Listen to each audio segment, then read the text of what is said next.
just finished my consultation with Mike. A lot of information in a short period of time, but it was very valuable information. I'm definitely excited to get started searching up my genealogy.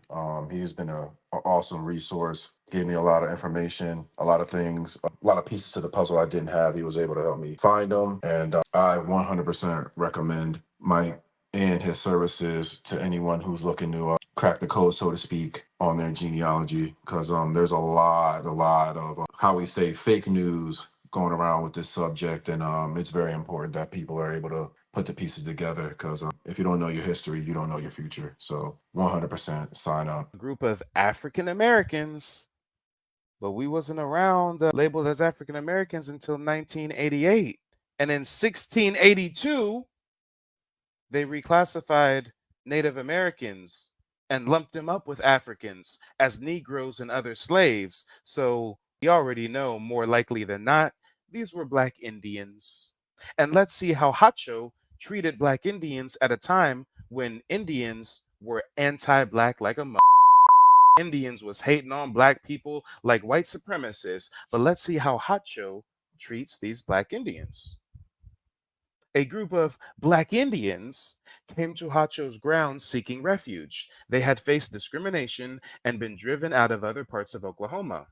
During the time of the March meeting of the Four Mother Society, local European Americans said that a piece of smoked meat had been stolen from them. Fearing an alliance between the Creek and the Black Indians, basically an alliance between the pale-face assimilated Indians and the Black Indians, they called together a white posse to break up the Black encampment. Damn, guys, they didn't want the Black natives clinking up with the rest of the natives. They said we got to get a white posse to break up the Black encampment. A melee ensued in which one Black man was killed, a white man wounded, and 42 Blacks were arrested and jailed. Whites began to get arms, wanting to break up the Creek Black encampment and to arrest Chito Hacho, known as a conservative leader. When a group went to his house, a gun battle broke out. Two white deputies were killed quickly and others wounded. Hacho and his followers escaped to the old Choctaw Nation. They were helped by fellow members of the Four Mother Society. This became known as the Crazy Snake Rebellion. The Oklahoma governor, Charles N. Haskell, ordered a militia to pursue the Creek conservatives and restore order to McIntosh and Okmulgee counties. The commanding officer found that whites were causing most of the problem and forced the disbanding of posses in the area. Hacho took refuge with Daniel Bobb, a Choctaw conservative leader, in McCurtain County, Oklahoma. He died in 1911 without being seen again by white enforcers. Come on, y'all. Talk about a Black Indian hero. And now this is where it's going to get deep. This is where he's going to really ride for Black folks. Let's take a look at the testimony he gave to the Senate. Let's take a look at what words he was quoted saying to the Senate. Come on, y'all. They were strongly opposing breaking up the tribal lands into individual allotments. And Hacho told the Senate investigating community that, quote, I will never stop asking for this treaty, the old treaty that our fathers made with the government, which gave us this land forever, as long as the grass grows, water runs, and the sun rises. Hacho gave this further testimony. Buckle up your seatbelt, guys. Get your popcorn. It's about to get deep right here. It's about to get deeper. Yes, my consultation with Mike TV was on point. He was very thorough. He was very sincere, and he really knows what he's talking about, and he knows history. And I do feel comfortable that I met him and that I was able to do this consultation. Than you can ever imagine. They say Black Indians don't exist. Well, let's see what Hacho has to say about that. Quote, I will begin with a recital of the relations of the Creeks with the government of the United States from 1861, and I will explain it so you will understand it. I look to that time to the treaties of the Creek Nation with the United States, and I abide by the provisions of the treaty made by the Creek Nation with the government in 1861. I would like to inquire what had become of the relations between the Indians and the white people from 1492 down to 1861. Let's break character. Let's step away from the speech for a moment. Let's reflect on what he just said here. He's saying, hey, the Creek Nation had a deal with the government since 1861, and we've been following it. But has the government been following their treaties made with the Aboriginals from 1492 to 1861? We all know the answer is hell to the hell to the hell, nah, nah. Quote, my ancestors and my people were the inhabitants of this great country from 1492. I mean by that from the time the white man first came to this country until now. It was my home and the home of my people from time immemorial and is today. I think the home of my people. Away back in that time in 1492, there was a man by the name of Columbus who came across the great ocean and he discovered this country for the white man. This country, which at that time was the home of my people. Peep game, y'all. Here we go. Your mind's about to get blown. This is what he told Senate. What did he find when he first arrived here? Did he find a white man standing on this continent then, or did he find a black man standing here? Guys, I'm going to pull a Umar Johnson. We're going to repeat this 2 more times. What did he find when he first arrived here? Did he find a white man standing on this continent then, or did he find a black man standing here? One more time for the people in the back. What did Columbus find when he arrived? Did he find a white man standing on this continent then, or did he find a black man standing here? Why is Hacho writing for black folks so hard? Why is Hacho at the Senate talking about black Indians if black Indians never existed? Why, if the Asian Mongol looking immigrants from the Bering Strait, if they're the true Aboriginals, why didn't he say yellow skin or copper even or no, he said black. He said black. Come on, y'all. Did he find either a black man or a white man standing on this continent? I stood here first and Columbus first discovered me. So when I promote the theory that Chito Hacho was a black Indian hero, that he actually had black lineage, that he was a melanated man, well, they don't want us to know nothing about his mama for some reason. But Hacho's in the Senate talking about black folks was here first. I stood here first. Columbus discovered me. Yes, my consultation with Mike TV was on point. He was very thorough.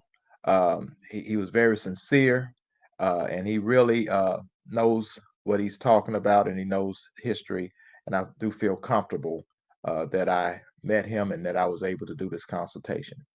Guys, based on this evidence that I'm submitting to the court of public opinion, do you guys think that Chito Hacho had black lineage? Yes or no? I don't know why, in a time when Indians were anti black, that he would be at the Senate promoting black Indians. I don't know why he would do that. I don't know why he would refer to himself as a black man if his mama wasn't black. I don't know why he would do that. Did he find either a black man or a white man standing on this continent? I stood here first, and Columbus discovered me. I want to know, what did he say to the red man at that time? He was on one of the great 4 roads that led to light. At that time, Columbus received the information that was given to him by my people. My ancestor informed him that he was ready to accept this light he promised to give him and walk these 4 roads of light and have his children under his direction. Let's break character, guys. Let's step away from the quote for a moment. We're going to learn why the Indians accepted Columbus. We're going to learn why the Indians welcomed Columbus with open arms, because Columbus gave them a solemn oath. Columbus gave them a promise. Columbus said that he would do for them something so fantastical. Columbus lied. Columbus cheated. They got hoodwinked. Peep game, y'all. This is what Columbus told them. This is what Columbus told them. He told them it was all right. He told them the land is all yours. The law is all yours. He said it's all right. He told them, I will always take care of you. If your people meet with any troubles, I will take those troubles away. I will stand before you and behind you and on each side of you and your people. And if any people come into your country, I will take them away, and you shall live in peace under me. My arms, he said, are very long. Columbus was kicking some game to the natives, wasn't he? Columbus had a mouthpiece like a mother. Columbus was kicking some pimp shit low key. Columbus said, anybody mess with you, I got your back. You gonna be in peace forever. Just go work the blade for me, baby girl. One more night. Nah, come on, guys. Columbus was giving some grand promises. He said, if any people come into your country, I will take them away, and you shall live in peace under me. My arms, he said, are very long. He told him to come within his protecting arms, and he said, quote, if anything comes against you for your ruin, I will stand by you and preserve you and defend you and protect you. There is a law, he said at that time, that is above every other law, and that is away up yonder, high up. For, said he, if any other town or nation or any other tribe come against you, I will see through that law that you are protected. Damn, Columbus said he was even going to protect him from the other natives they was beefing with. Columbus said, I'm your Venus, I'm your fire, your desire. Columbus said, I'm your first, your last, your everything. If as many as 12 other nations come against you, or 12 other tribes come against you, it will not make any difference, for I will combine with you and I will protect you and overthrow them all.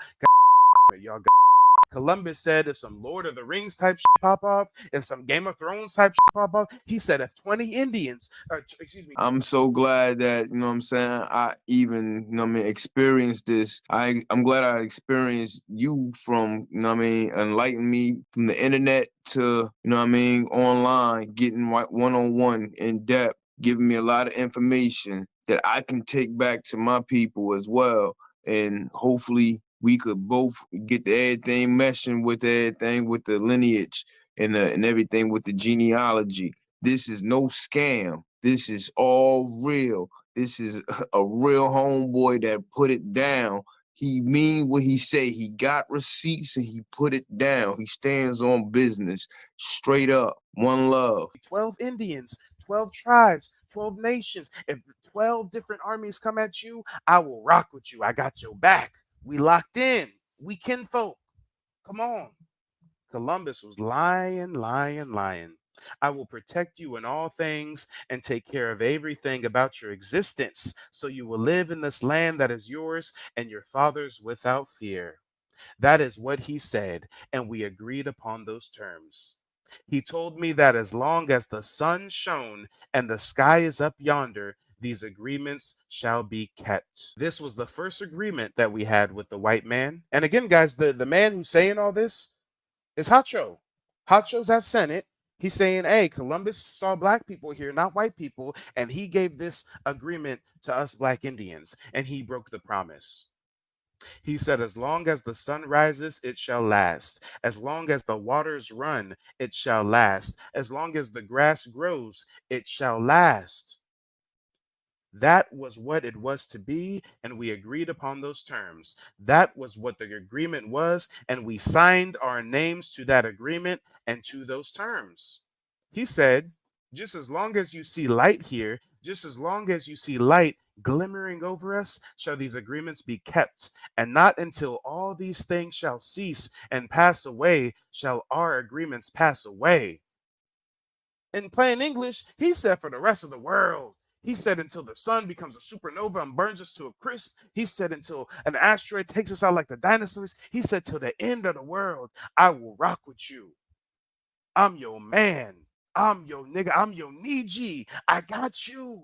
Columbus is rocking with you. Hi, my name is Vishelle, and I came across Mike on YouTube showing some historical information about how, we're not all from Africa. And of course, it got my attention as I've been doing my genealogy research for a little while, but I hit a brick road and I needed more help.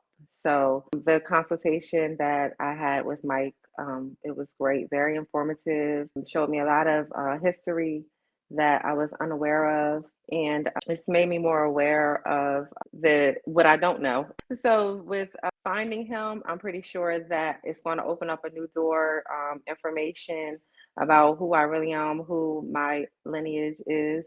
And I'm excited to get started. I'm so happy to have found him, and I recommend him to anyone who may have hit a brick road, who is interested in, going a little bit further than they may have been able to get, or just to find out the truth about your ancestry. Contact him.